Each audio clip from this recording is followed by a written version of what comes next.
Welcome to the DraftKings backfield. I'm Jason Gilbo, JGilbo11. With me is Russell Clay at Russell J. Clay. Taking a look at your DraftKings picks here for running backs. You have a pretty, in terms of salary, you're not really paying up a ton. You kind of like the mid-tier. You like the balanced approach here.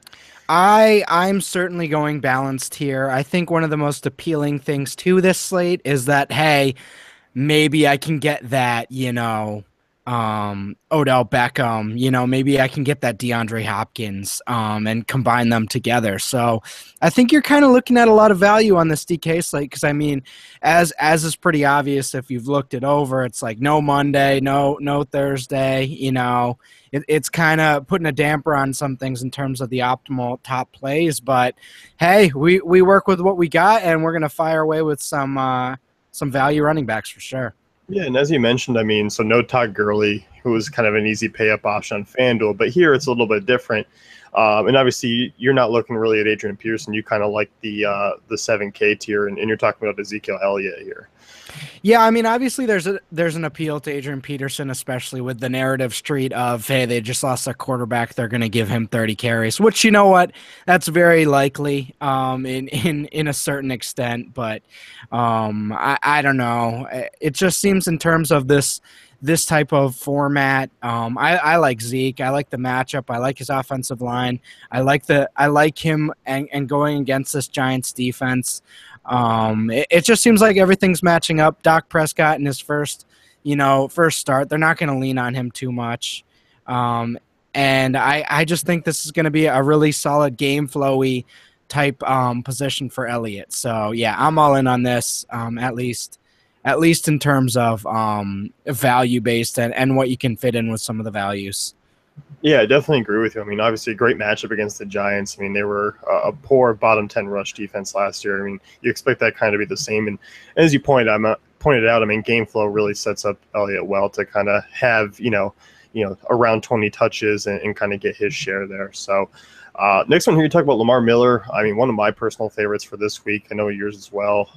And at a really nice price tag at 7K.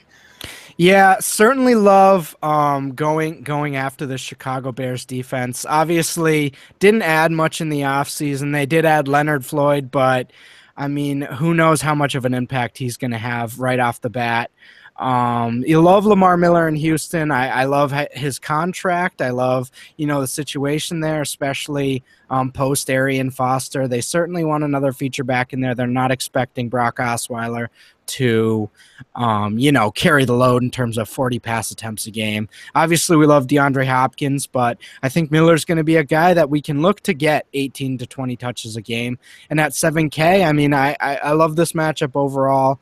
We have him projected for, 16 points around there. I certainly think he could break off some big runs. And with Chicago missing some of their secondary, they're going to be moving the ball, and it's going to be, high efficiency touches for Miller. So, yeah, I'm in on this quite a bit. Yeah, I definitely am too. He is a guy who, cash game wise at 7K, I think we look back at last year, and obviously he was kind of a frustrating guy because Miami didn't give him the touches on a week-to-week basis. We all expect things to be a little bit different here in Houston, and obviously the matchup sets up well for him. Mm-hmm.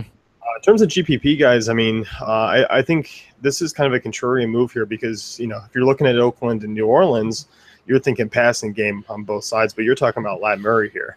Yeah, not a fantasy football favorite, especially by the metrics or anyone that's ever looked at a box score community. Anyone who's ever looked at a football statistic probably doesn't like Latavius Murray, unless they're looking at his potential volume this year, which that's the way I'm kind of looking at it. Yeah, okay, he's not an all-pro, and he's never going to be, but they didn't really bring anyone in. I know a lot of talk about DeAndre Washington. Yeah, okay, he's a fifth-round pick. I get it. Maybe he'll take some passing work, but against the Saints offense or Saints defense, I really like the potential here. If Murray gets some of the volume that we're looking at, 18 to 20 touches at least, maybe more.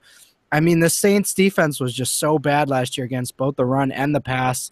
Raiders should get plenty of goal line opportunities this week. Obviously projected for 25 points. We like that for both the pass and run game. And even if you do like the pass game, which I do, I like Crabtree, I like Cooper, I like Carr. I think you can look at Murray and still be very confident in his workload and potential output. Even if he doesn't score a touchdown, I could still see him getting 100 rushing yards. So I'm certainly in favor of this. It's not a cash game play, but at 5,600, I mean, it's certainly bordering on maybe a flexing cash. Yeah, certainly. I mean, that's certainly a way to go, especially at that 5,600 price tag, as you pointed out. And obviously, the matchup is really favorable for Murray there. I mean, opponent rush defense here, 30th for New Orleans. They were just about dead last in about everything last year. And then one here, I mean, TJ Yeldon, I know you and I have been talking about him for actually like the last few weeks. I mean, just talking season long, talking numbers here for week one, 4,100. And then now you got a nice little tidbit here that he could take a bump. Yeah, well, we're kind of looking at Chris Ivory showed up on the injury report today, so certainly something to keep an eye on as the week goes along. Even if he does play, he's going to take goal line carries, no debating that. But just based on the game flow of this game, if you like the Packers this week, if you like Aaron Rodgers this week, then you might think about throwing TJ Yeldon into that type of lineup, because if you're projecting the Packers to go off, then you're probably projecting the Jaguars to, be trailing most of this game, which means a lot of third downs, a lot of passing downs for Yeldon. And he's the main passing down back. That's something he really showed us last year. And I mean, I still think he has the potential to be a feature back. So I didn't mind the signing of Chris Ivory in the offseason as much as everyone else did. And I still think, I mean, they didn't have anyone behind Yeldon. So I still think that's more of a depth signing than anything else. I still see Yeldon getting 15 to 17 touches a day. Obviously, that's or a week. That's not optimal in all cases, but in a game like this where a lot of those could be catches, I like this situation quite a bit. So 4,100, I think you're looking at a real deal here, even if Ivory does play. Yeah, 4,100. I mean, obviously, there's not much risk there. I mean, obviously, you don't want to take anything low, but as you mentioned, I mean, full point PPR on DraftKings. I mean, you got to like that, especially with him and his pass catching abilities. I'm definitely a fan. I think you've kind of warned me on him. I was kind of not optimistic at the beginning, and then the more I listen, it's like, all right, I can get behind Yeldon here.